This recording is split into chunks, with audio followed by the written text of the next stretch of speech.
Welcome to Season 3 of Malevolent Autopsy. I'm your host, Queen. I use she, her pronouns, and I am so excited to be here with you all.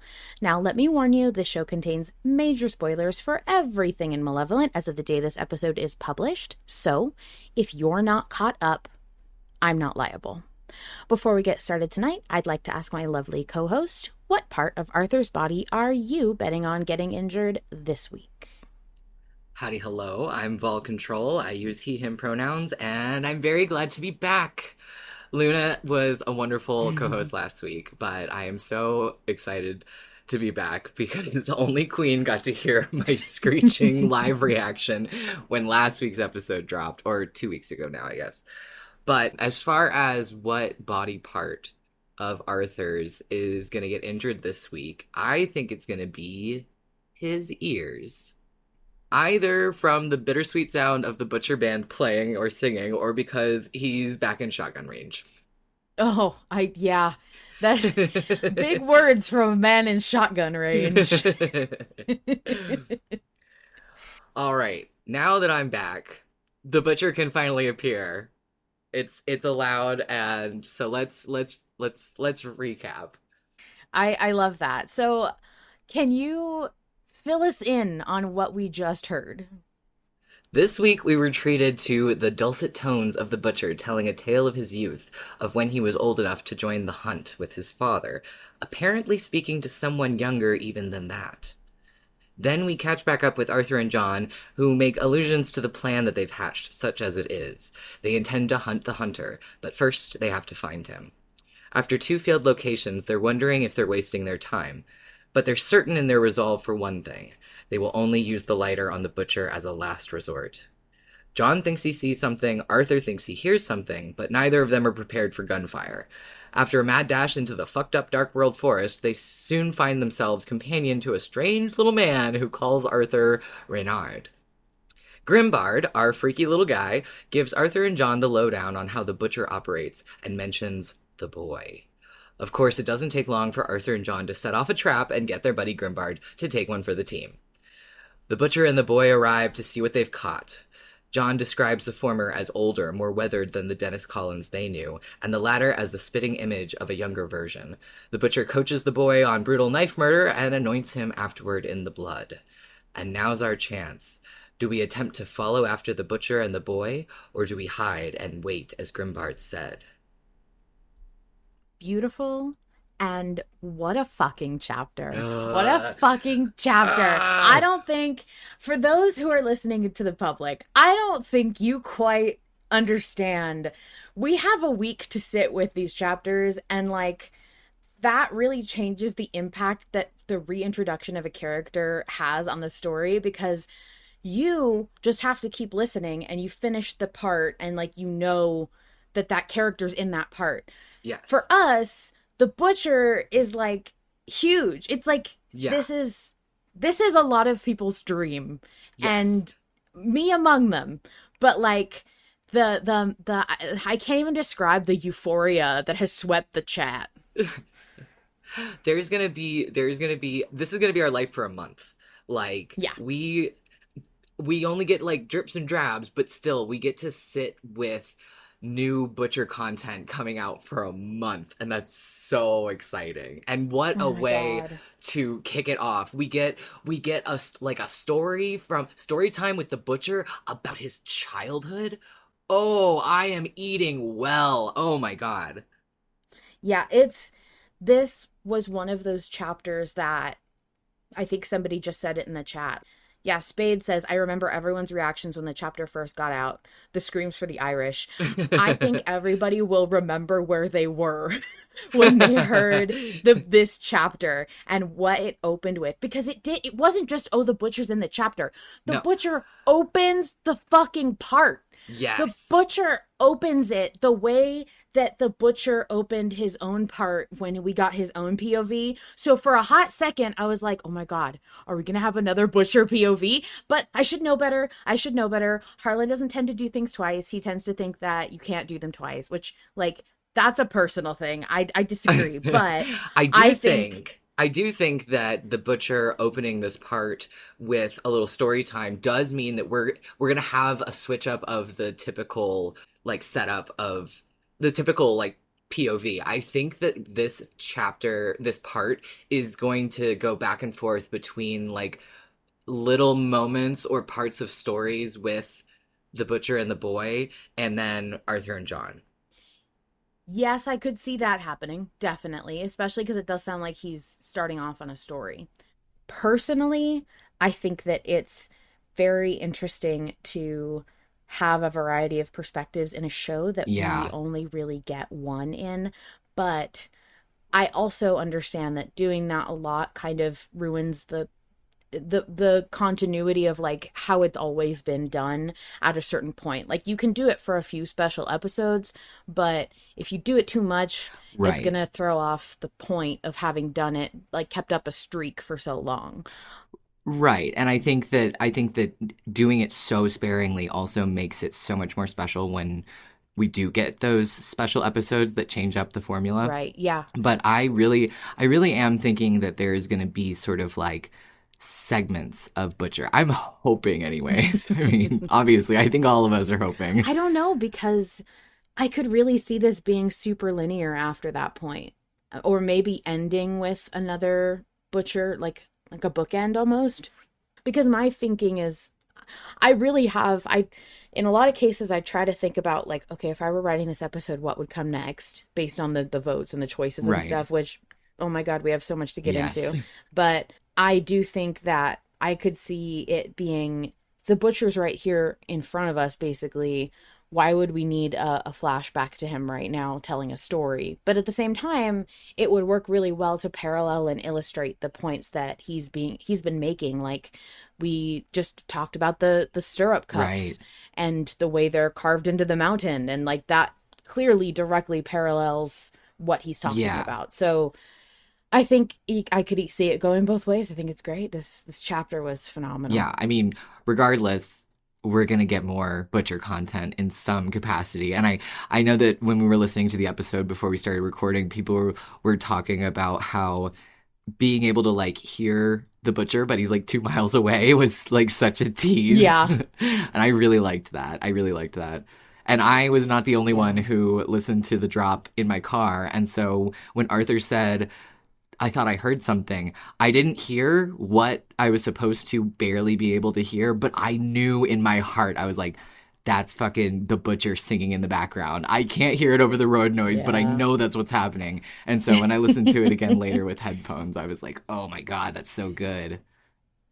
Yeah, you know what? It's so funny. I would love someday to find out what what is the experience like if you primarily like the people who listened with headphones from the first drop, the people who don't listen with headphones at all, the people, the different like audio experiences that you get, and how everybody's experience of Malevolent might differ if they have a different way of listening to it. Yeah. Because I have to have one. I've said this before. I have to have one earbud off in case I get called for something. So I can only hear one half of the audio. Like the panning stuff doesn't usually get Right. me. But I always, since starting Autopsy, I always have the opportunity to listen with both headphones, like quote unquote the way it was meant Right, to be right. listened As to. intended.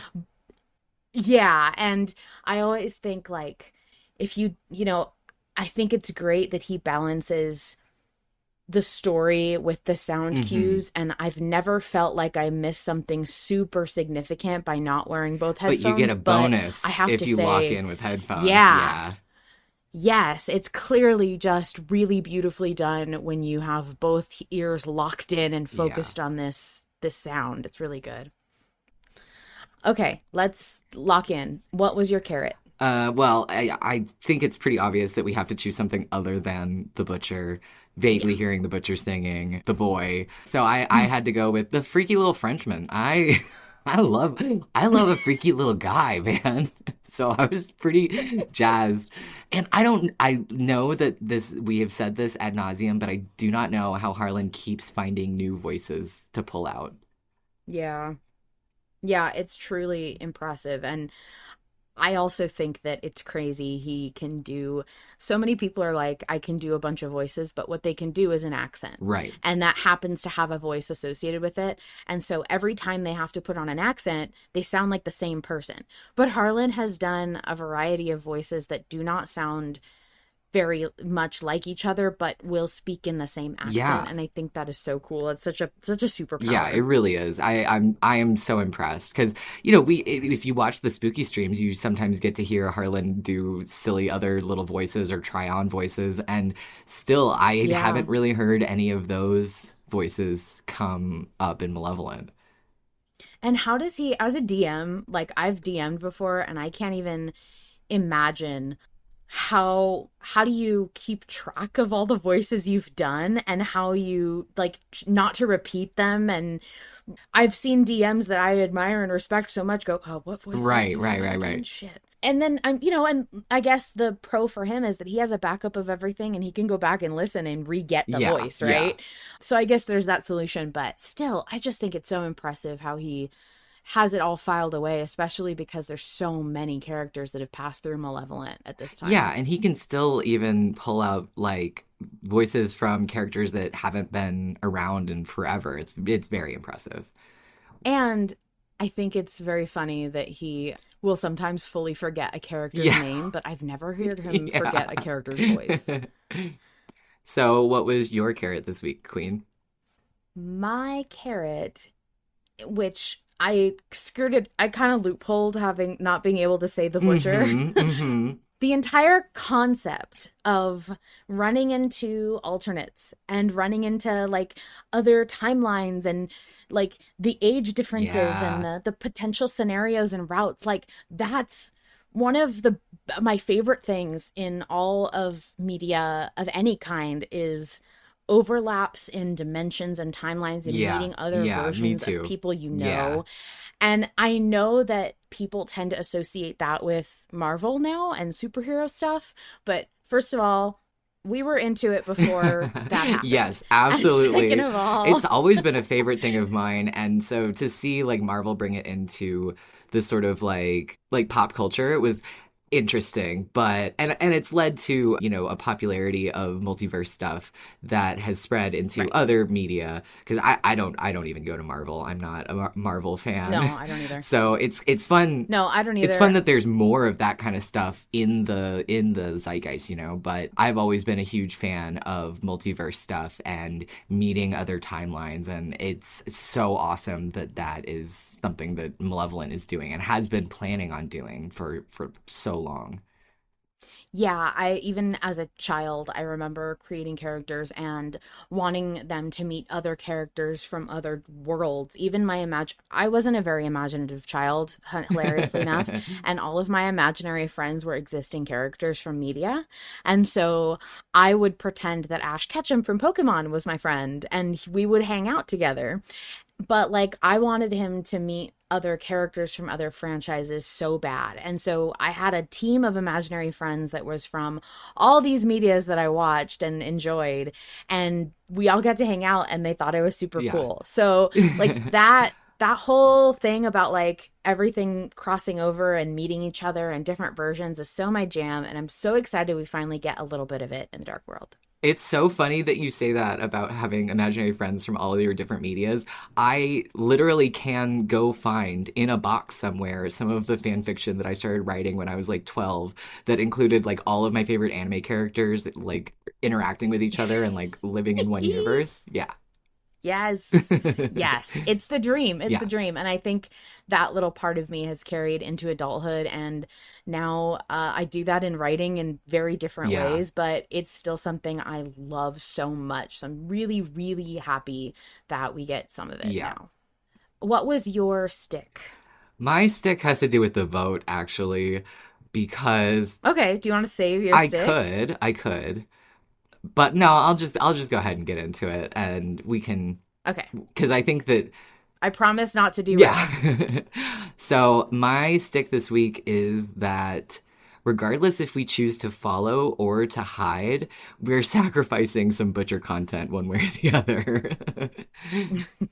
Just depends on like what kind of content, but Yeah. You know, I know that all of us want like all of the butcher content, and so it's a shame to have to sacrifice one for the other.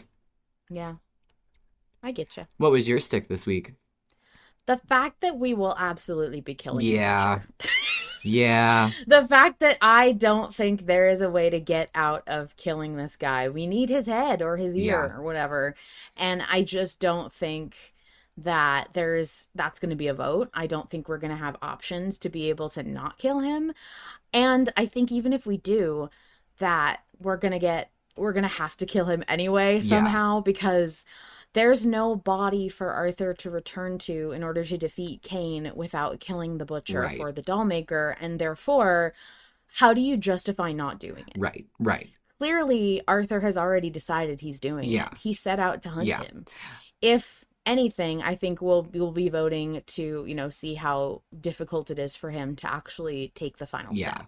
But if it makes you feel any better, as Spade says in the chat, it may not be our butcher, at least. So, Which is something I said yeah. last autopsy, actually. I called it. I said, I don't think this is our Yeah. butcher. Like, there's a very possibility that it could not be. And I don't think it is.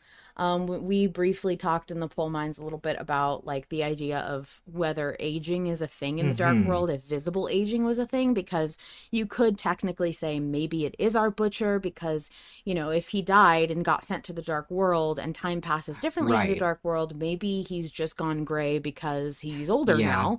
But I think given that what we heard of John telling the story of Arthur and like that last Arthur he didn't that he like waited to kill or whatever. Right. He mentions that he had more gray in his hair. He was a little bit older, and there was something different about him. And I feel like that was something dropped to help us understand there will be visual differences sometimes between alternate versions to help us know like this isn't your guy. Yeah. So I feel like it's not our butcher. That's my instinct anyway. Yeah. But like that doesn't make me feel any better about killing him. This is the butcher. Yeah. I wanted to hang out with us. I don't know if this butcher is gonna hang out with us. We don't know anything yet. I just know. Oh man, we'll talk about that. We'll talk about that. Yeah. Okay. Shall we get into the vote, Vol? Yes, let's do. Okay, so this vote is Follow versus Hide, with Follow being at 44% and Hide being at 56%, with 414 votes total. I will just say there's been a lot of activity. How are you voting right now, Volume Control? I am currently voting to hide. And right now, I am voting to Follow. And are you voting that because that's what you believe in, or because you're a contrarian who wanted to stir the pot and get the poll mines going? So anyway, I think that we should get into some of these subs because I think anything we have to say about the vote will probably be covered in the Yes, subs. I think you are correct there. I know that we first have an email submission. Would you be so kind as to read it for us? I would love to. So our first email is from Autumn. It says, "Hi, Autumn here. Sorry about the lack of voice note this week, but I wanted to talk about 267 a little. I wanted the butcher back, and now we get double. This is so good. There are interesting things I noticed about the older butcher. John mentions that he looks older than even when we knew him, so perhaps this butcher is also an alternate version as well. And, maybe, coping, our middle C butcher will swoop in to save the day. And about the boy, or Pachito, as us patrons have been affectionately nicknaming him, how did he die? Back in season 4, the only thing that seemed to phase the butcher was Arthur calling him a failure and insinuating at his poor relationship with his father. Do we think Colin's dad killed him in this timeline? Was his dad disappointed in him? I know Ireland was pretty Catholic back then. Did he see something in little Bachito's eyes that made him believe the ultimate sin of filicide would make the world a better place? Our butcher didn't seem particularly religious. Perhaps he was driven from it because of his father's zealotry? Oh, and another thing. The dollmaker seemed to think the butcher was special. He had good ears, he said. But if there are multiple butchers running around, then could we not just kill any one of them? Or would the dollmaker be able to tell? Perhaps they're able to sense which reality someone comes from, or perhaps our butcher had an extra special something going on. This could mean that Arthur doesn't even have to kill both of them to retrieve the ear, perhaps just the older Collins. And I know I'm being delusional, but let me have this. He and John can pseudo-adopt Bachito, because what Arthur definitely needs right now is another child, which will bring up absolutely zero painful emotions in the future whatsoever. I mean, sue me if I just want to see Arthur teach Bachito how to tie a better knot, eh? Anyways, that's it for me. Hope you guys have a good autopsy. Thank you, Autumn, for your submission. I miss your voice so much. I can hear it in my brain because I've heard you submit to autopsy so often before that, like, I can hear the way, the intonation of your voice when you say have a good autopsy. So I missed your voice, but thank you for submitting anyway. And by the way, I was going insane trying to figure out who started the trend of calling Little Butcher Buchito. And the first recorded mention of Buchito is Oliver. Interesting. The Jesus of Osha. That, just FYI for public listeners. How have you been referring to Little Butcher? Kid Butcher, or like Little Butcher, or Young Butcher, or the kid. Yeah, I just call him the boy. Yeah. Anyway, look, there's a lot of delusions of grandeur going on about our real Collins that we know is going to swoop in and save us. And don't hold your breath, guys. Autumn is not the only person who mentions this theory. And I thought that was so funny. I was like, wait, is this really what we're all leaning towards? Deep breaths. It's going to be okay. It's going to show up. Look, guys, why do you want him to come back? He exited so beautifully. If he comes back now, it ruins how perfectly he left. Yeah. Harlan has planned that for like over a year of how he wanted the Butcher to die. And he was so proud of it. And I thought it was so clever and so good. And to bring him back is so, I hate to say it, it's so anti-Harlan. He's just not like that. He wouldn't do that. I feel confident saying that only because I've listened to so much Harlan content. Yes, but I have thought that the idea of Arthur teaching the boy how to tie a better knot pretty funny. It's great imagery. Thank you for your service, fan artists and fan writers. Yes. Shall we listen to a voice message? Let's do. Hello, Autopsy, aka Trash Panda here, she, her pronouns, and holy fucking fuck, the Butcher's back. The Butcher's back. The Butcher's back! Okay. I've been thinking way too many thoughts, and fucking hell, most of them are not coherent. But number one, I don't think that this is our Butcher. Our Butcher had his music removed by Kane before his head got exploded, so whatever the dollmaker wants from his ears, I would think they would need from a different Butcher. One that didn't meet his end at the hands of Kane. My most insane crackfic theory is that Arthur is going to get himself trapped by this Butcher duo, and our original timeline Butcher is going to have to come save his ass, because no one gets to kill Arthur Lester except for him, not even another version of him. This is not going to happen in the show, but I need somebody to write this fic. As far as who these two actually are, this chapter started with the elder Butcher telling the younger Butcher a story of a hunt with his father, of the stirrup cup given to him being in the shape of a lamb, and of the men around him laughing at that symbol of innocence, laughing at the sacrificial lamb. And I think that was because every Collins went on that hunt, and that's where he was supposed to die. And I don't think it was an accident. I think we're going to get a look at the Flower's backstory with the Butcher's father murdering him on that hunt because he was terrified of what he saw in his son and what he could grow up to become. A hunting trip accident would be the perfect cover-up. And anyone who knows that Collins boy, he ain't quite right, in the late 1800s, wouldn't say a word to question it. I think the elder Butcher is one who survived that hunt, and the young Butcher is one who didn't. 8K. First of all, welcome back to submitting. What a banger to go in on. Thank you for submitting. Oh my God. I love it. I want to embrace this as a concept. Yes. I hope that's such a good idea. That's such a good theory, right? Oh, that's so good. You're so smart. I love people who are here and listen and submit. I'm not worthy. Oh my God, that's so cool. But yeah, I think that is a great theory, that it might have been that, like, instead of Collins killing his father killed him when he was young because he saw that he was disturbed in some way. Yeah, I really like that theory. I love that. And I also think even if it's something that branches out from that concept, like I didn't even think about the fact that it, like, the boy going on the hunt and like the way that it could have played out after that. I mean, I don't know if this, I'm thinking if Collins is explaining this and telling this story, the boy hasn't had that experience yet. Because Right. doesn't he says Oh, like, yeah. You're you at right. least know what a fox is. So that Right. implies that he didn't know what the hunt was. He didn't know any of that. So maybe he died when in an accident, or maybe it was Mm-hmm. something that happened right before the hunt. Right. So I don't know. I'm interested to see, but like the theories about this are so good. I love it. Yeah. Yeah. Beautiful. I also want to point out, and I might be embarrassed about this later, I'm just going to say it anyway. I didn't realize that he meant the stirrup cup was in the shape of a lamb. Mm-hmm. And so this entire time up until this very fucking moment, I genuinely thought they had given Baby Butcher a baby lamb to Honestly, hold. no, honestly, that was I was confused about whether it was the stirrup cup or an actual lamb. I still kind of don't know. Either way, interesting and horrific. Yes, either way, I'm here for it. Because unfortunately, the implication for me was that if they gave him a baby lamb, they asked him to kill it. So Right. Yeah. I get you. I have another submission here via email. Shall I read it? Please do. Now, oh, maybe I shouldn't read it. Maybe you should read it, Vol, Did you want me to do the voice? for your amazing Roses of Envy voice. Let's see. But it's kind of long. I won't make you do it. I can try. Give it a Okay. shot. Yeah. Hi, Autopsy, Roses of Envy, she, her, and this chapter had me reeling the entire time. I absolutely lost my mind upon hearing the first banjo strum.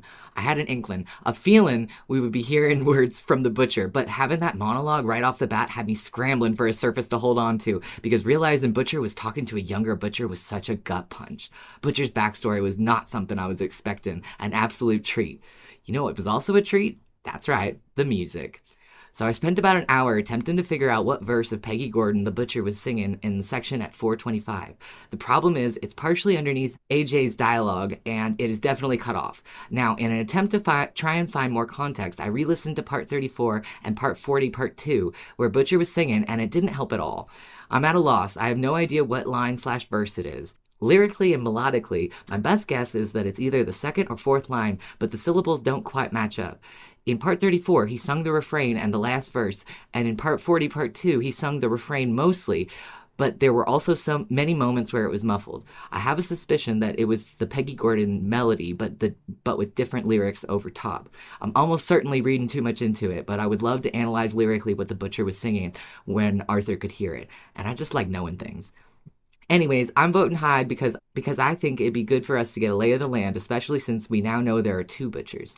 Also, and this is a bit grackly, but in part 34, when the butcher was hunting us, he says never go up when Arthur chooses to go up the stairs. I know it's not exactly the same circumstance, but we'd be going up that hill to follow, and I don't know, that's one of the dialogues that really stuck with me.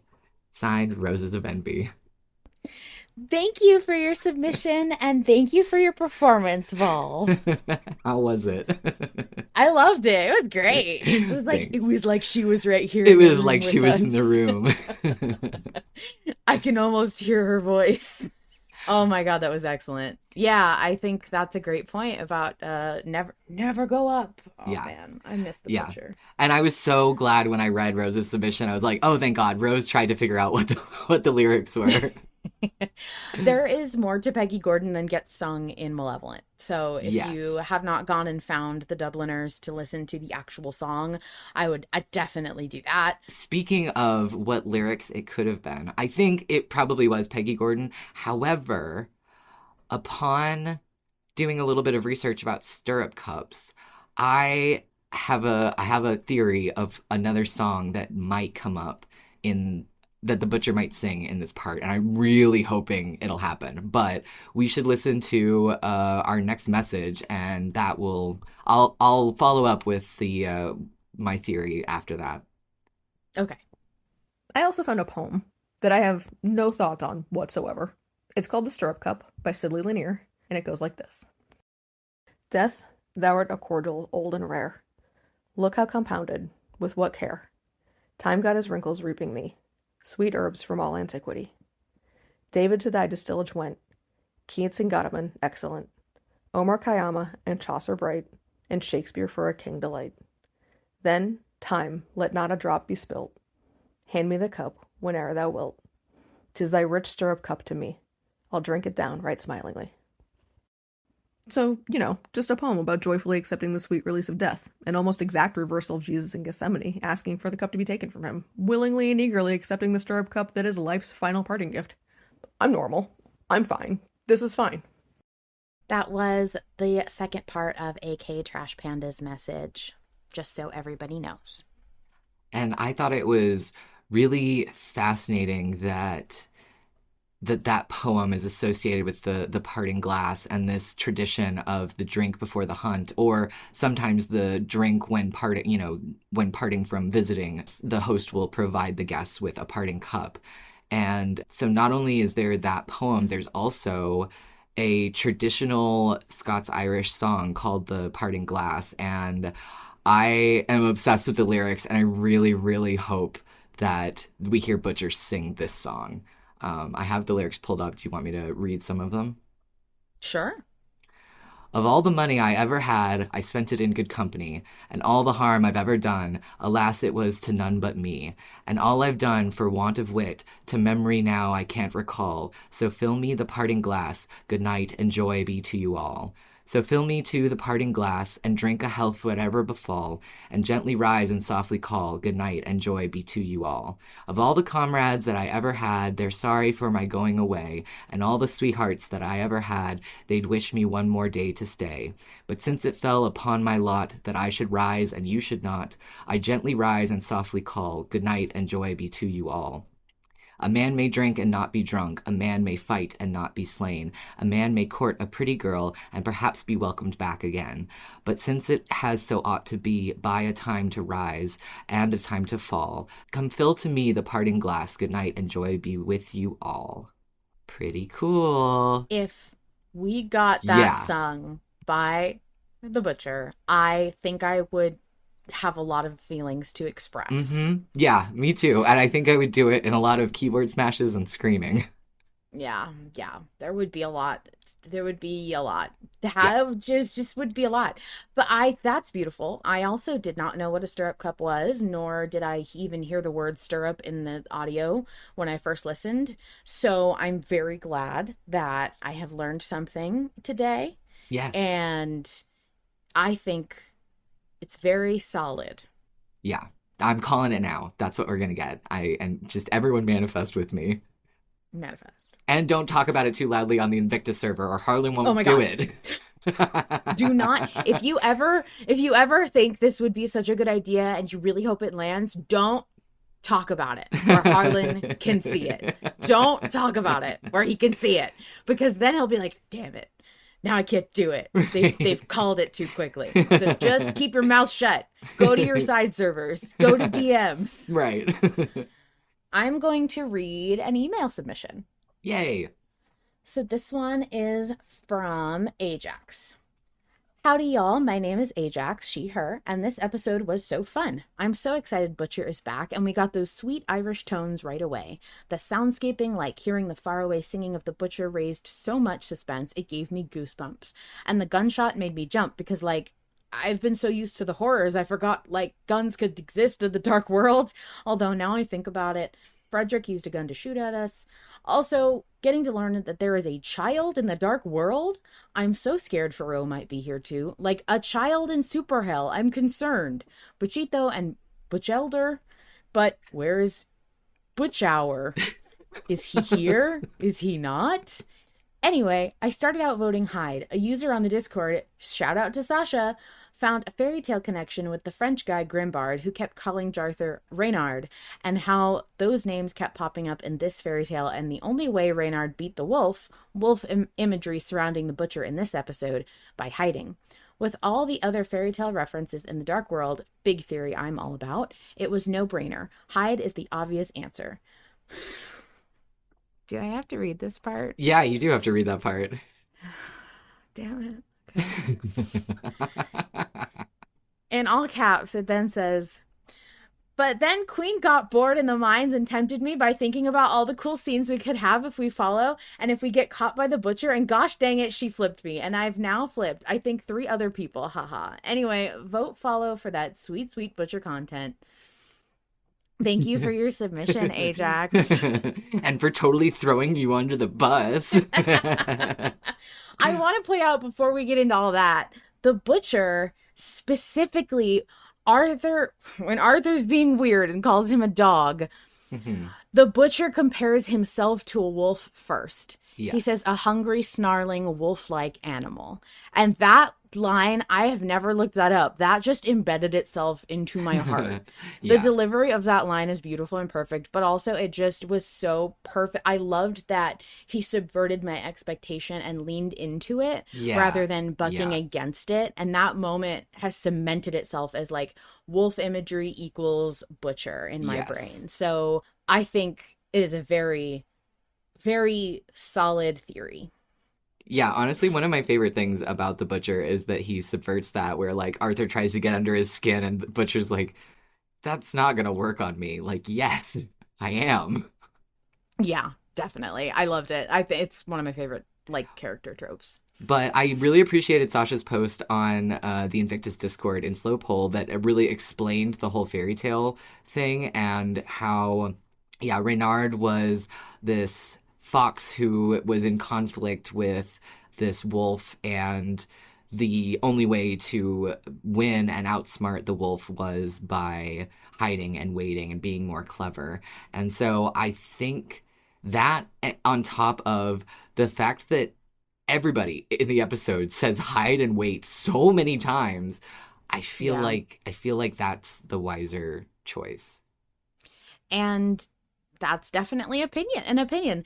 And I think that a lot of people were also very, very, very swayed by the fairy tale. I think it was a big deciding factor in how people voted. It really did a good job of establishing a solid argument people could see the logic behind and really rally toward, because there really are so many nods to it in this story. I had never heard of that fairy tale before. No, I wasn't familiar with it either. It was fascinating to me that it was such a niche fairy. Like, it's not something that people make movies about or right. like tell their kids. So it's very niche, and I was shocked. And I was wondering, like, where would Harlan have heard that? Like, when did he pick that up? He's such a cultured human being. He's ingested so much that I can't even imagine. He's very into so many things that I can't fathom where he picked it up. I was wondering where the heck he picked up stirrup cups, but I guess he watches a lot of, or he grew up with a lot of like BBC content growing up in Canada. And so he's seen a lot of like British and Irish and Scottish shows that I've never even heard of. Yeah, and I'm sure he's into some semblance of history, and I'm sure things get mentioned or depicted all the time. He loves historic art. He went to a castle, didn't he, on vacation? Yeah, he did. So I'm sure he picks really cool stuff up all the time. True. That we are just not super privy to, because it's not my wheelhouse. I would have no way of knowing about any of that. So I think it's fascinating, very cool, and I think Sasha was genius for finding and laying out the fairy tale so well for everybody. And people have really liked the fairy tale like nods throughout the whole season. Yeah. And it's funny because I think we thought we were going to get a lot more fairy tale nods in the last season because we were in medieval England, but right. Surprise. Yeah, for sure. I have been very vocal in chat this week saying I just can't get behind the whole fairy tale thing. It's one of those things where it's like, I understand that 2 + 2 = 4. It doesn't really change my mind, though. Okay. Like, I get it. I just don't. It's just not working for me. To be fair, I really wanted to follow. When the episode first dropped, I really wanted to follow. And even as I was like sort of making my decision, I really wanted to follow because I wanted to see what would happen. I was just so You're curious. Usually such a stickler for, I just want to see what would happen shit. Yeah. So I'm shocked that you're not voting follow. Yeah. Well, I want to see what's in Grimbard's little secret hidey hole. He said he had dug a hole. I want to go see if there's any cool stuff in it. You're fucking worried about looting in the dark world. And Hydrus says, I hope he has explosives.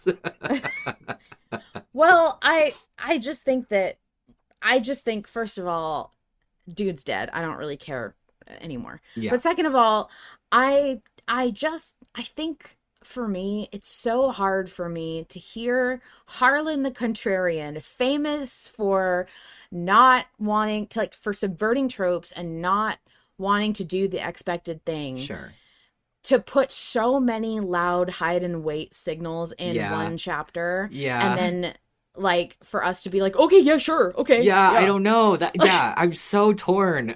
Harlan, you're contrary bastard. He makes it so hard to know whether perfect. because like sometimes he's like, oh, why would you pick that? It's like so obviously the wrong choice. And then other times he's like, oh my God, I told you guys so many times in the episode to do this thing. Why would you not do it? And we're like, dude, I don't know. What do you want from me?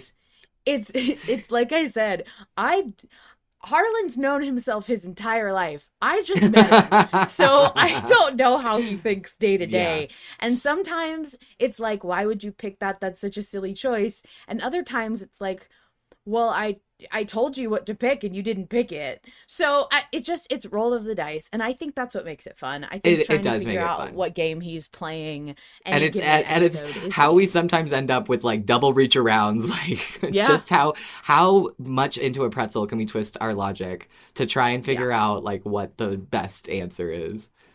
And that is why, despite how much I love the debate and the discussion, I will always be in favor of shorter votes. If there's ever a time I can choose to have less time to deliberate about the vote, I will take it, because I think personally we would do a lot better voting if we didn't have this long to talk about. That is so funny coming from you. That is so funny coming from you. Because I love talking about it. Yeah. But I kind of wish that we could talk about it only after we've locked in our votes, because talking about it's the fun part. But like, I really think that everyone following their instincts and doing their own immediate vote would probably get us better outcomes than talking it to death. I do think I disagree. That our over talking gets us into a lot of trouble. No, I disagree.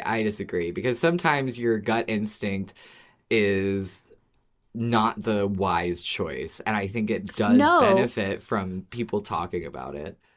But yeah, in moderation, but we can't do moderation. Shall we listen to the third part of AK Trash Panda's message? Yeah, let's do. Mild spoilers for Witch's Mark ahead. Fully switching gears. After all that, the thing I really can't stop thinking about this week has been John in this chapter. John, my beautiful boy, who got tricked by his favorite weapon and fell into a trap. That oath that he vows. He says, I won't make that mistake again. That phrase. Harlan once was talking about the butcher and how there was never any chance of Arthur escaping the ropes he had him tied to the chair with, because Collins learned his lesson and he wouldn't make that mistake again. Referring back to when Strong and Kane are escaping the butcher by getting out of the ropes.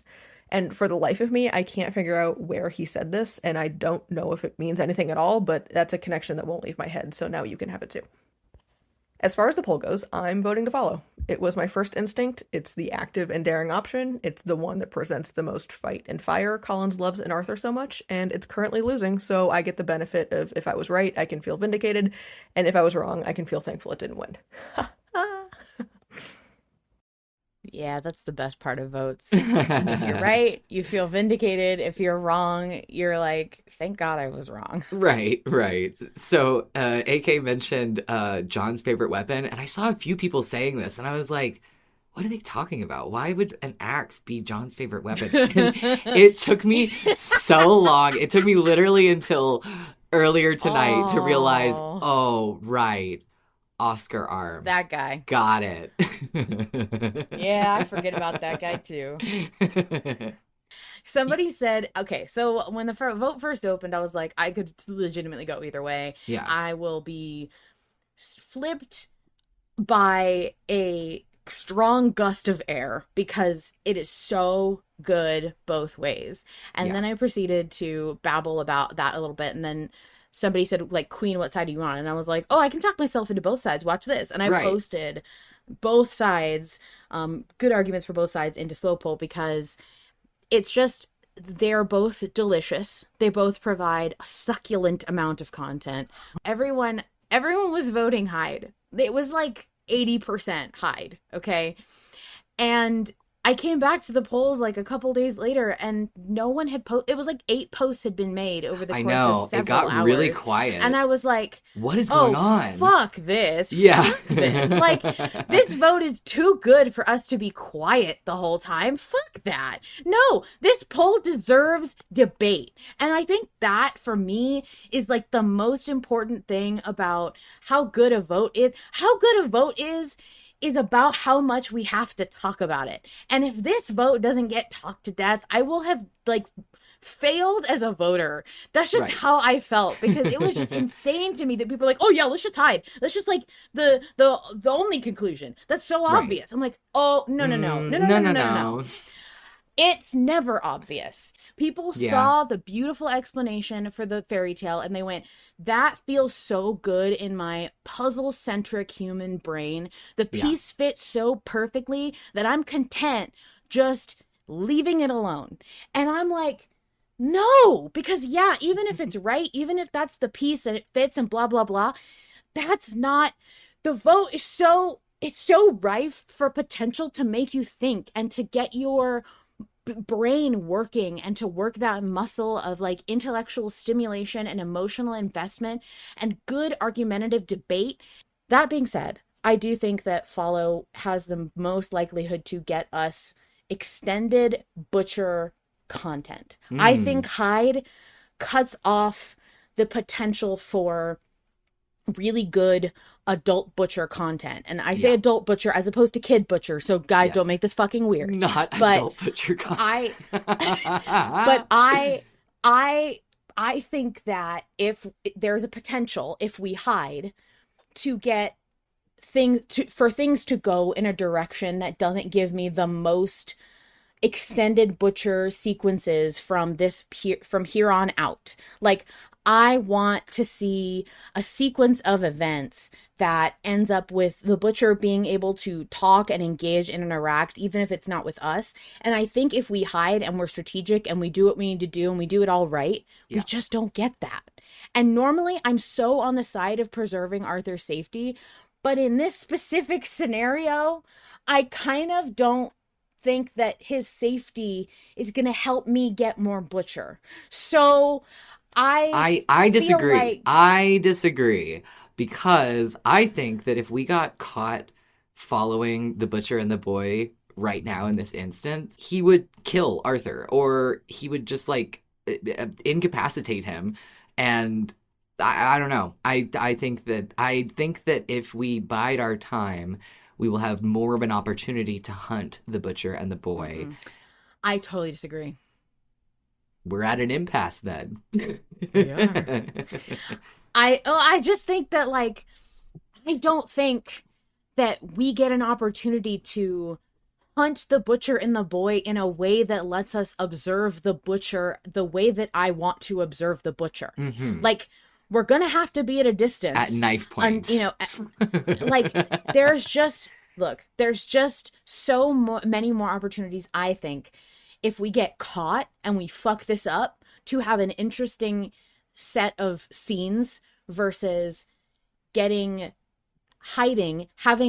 maybe a chapter that doesn't have his voice in it at all, because Arthur spends that chapter plotting or waiting or talking to John or doing anything else, and they're getting further and further away. Like, I want literally the Butcher in every single chapter if I can. Sure. And so I think Hide has more of an opportunity for them to get far enough away that I will have to wait longer to hear him. But what about quality Butcher content versus quantity Butcher content? No. Because I'm sorry. I didn't think that would work. Because I'm sorry, but like, the quality will always be the same because it is the Butcher, and anything will stun, shock, surprise, and delight me. Shall we listen to another voice message? Let's do. Hi, this is Misraa, pronoun she, they, and I am for hiding. I am so curious about this Grimbard guy, Rip, how he seemed to know Arthur or mistake him for someone else and immediately wanted to help him. Grimbard literally sacrificed himself, pushing Arthur out of the way of a trap and telling him to run instead of try to free him. He was so insistent on Arthur hiding, worried for Arthur's survival. I am not letting another Frenchman die without getting more information about him, and if we do as he said, his final dying wish, I might add, then we might find some information about Grimbard or what else he knows at his hideaway.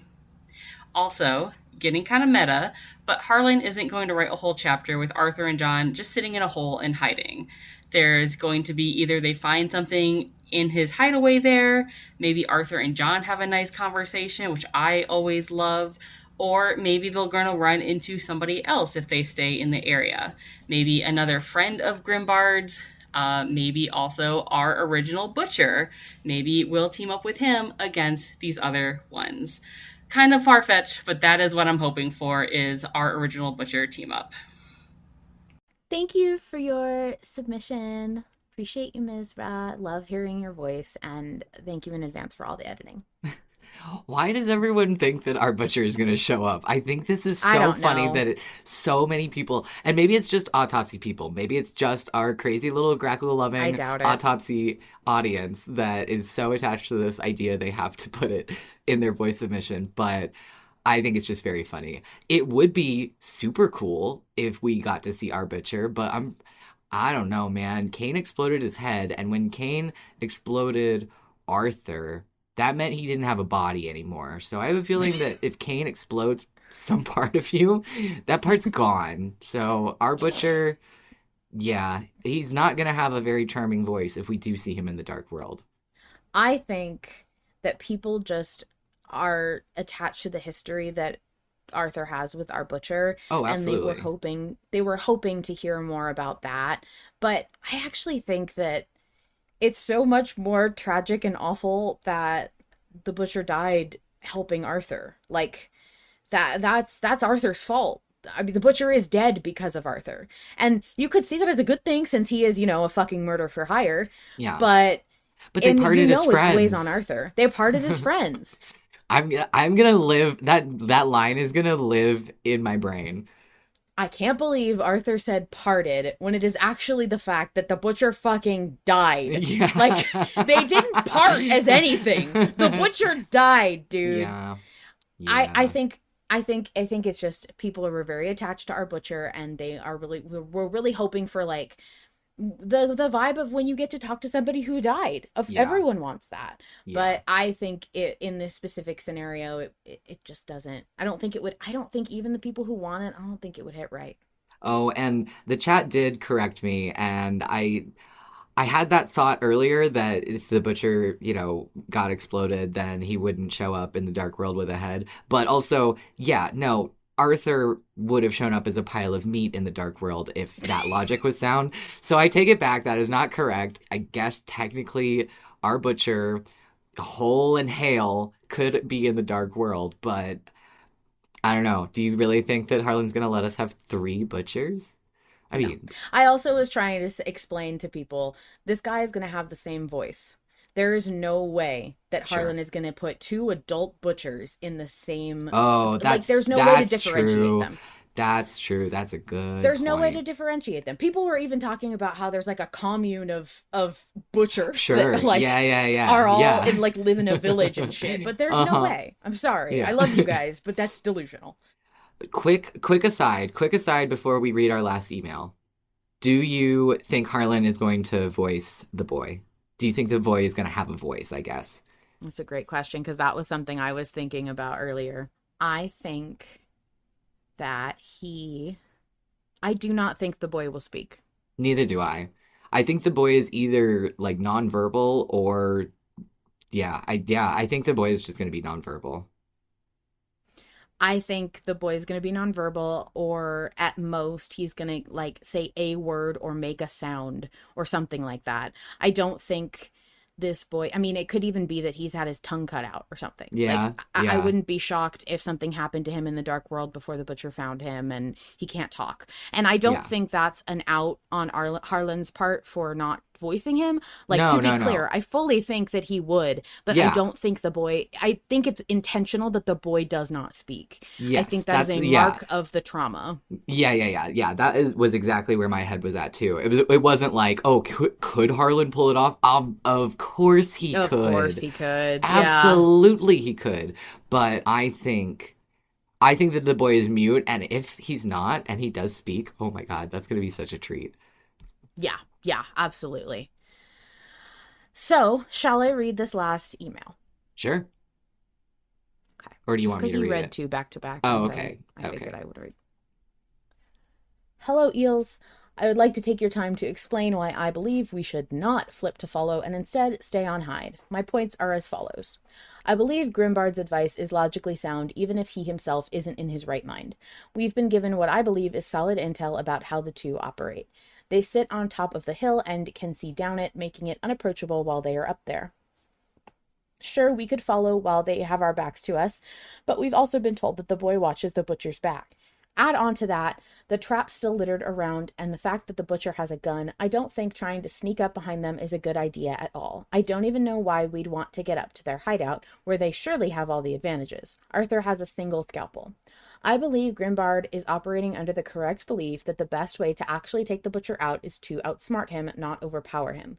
With the parallel of the fairy tale he's referenced, where the fox survives by setting a trap for the exhausted wolf and hiding in a hole, and the fact that we already have sprung traps we could use, I feel way more confident that to hide is the much more clever option. Feel free to read all of this or don't. It's okay. I know I read a lot. Thanks. I love you. Bye. Fish, he, him. Thank you for your submission, Fish. Your submission, if you will. I loved that Fish still did his name and pronouns at the end. This is a running bit that I love. It's very funny, as long as this is not your first autopsy. Right. I love Grimbard. I love that you say that his advice is logically sound even if he himself isn't in his right mind. It just made me think of the way that John says, Arthur, this man is strange. It's like, hey dude, you're in the fucking dark world. Like, don't know what you expected. That triggered what I was going to say, which is that my shock is that everyone was like, let's trust this guy. Like, immediately. There was no debate on whether or not we could trust or listen to this guy. He's insane. He's covered in dirt. He's naked and crawling around in ditches in the dark world. And we're like, sure. Sounds good. Know what? Sounds kind of like a fairy tale, I know. You know what? He survived for 2 whole days, and during those 2 whole days saw a bunch of people get killed by the butcher and the boy. So you know what? Dude, like, again, I think he might. Of that is true. He says that. Okay. In the Prove episode. that what he says is true. Oh. Well, you're totally taking him at his word. You can't do that. That doesn't have any logical basis. We can only trust Yes, it does. Absolutely does. It has just as much logical basis as people being like, I don't know if we can trust this Charlie guy, this Noel guy. Oh my God. Like, legitimately. Seriously. We're in the dark world where everyone's been like, oh, like, what happens if these frog things that are mourning blow up in our faces when we approach the coffin? Mm-hmm. But a guy who's spitting bullshit, calls Arthur by the wrong name, doesn't listen when he's corrected, and then starts yammering about, Reynard! Like, all this, like, random shit about hiding and hunting and being, like, look, these are the traps, this one's old, but, like, I don't know. There's something wrong with this dude, like wrong. And we're like, no. He's got a point. I'm going to listen to everything he says and take it completely at face value because it sounds like a fairy tale. Fair point. Nobody, look, I get it. I don't discredit that he's seen what he's seen. I'm sure that he has. However, I just want to point out that everyone was super quick to trust this dude. Not a single person in the chat was like, are we sure that this dude is trustworthy? There wasn't even a debate about it. But I feel like that's because it's not a matter of is he trustworthy? Like, yes, you could argue, like, are the things that he claims true or not? But as far as, like, trustworthy, I don't think trustworthy factors into it. Doesn't truth and trustworthiness go hand in hand? No. Those are not the same things in this particular situation, because he's not trying to convince us to oh yeah, like the butcher and the boy are always, away from the hill between the hours of 3 and 5 a.m. He's not doing that. He's saying you have to hide. They come for you. They will not shoot to kill. Things like that, like survival things that he's picked up on. I feel like, why would he lie about that shit? It's not lying if you believe it's the truth. It's not. My point is that everybody in the dark world is insane. Sure. Truly.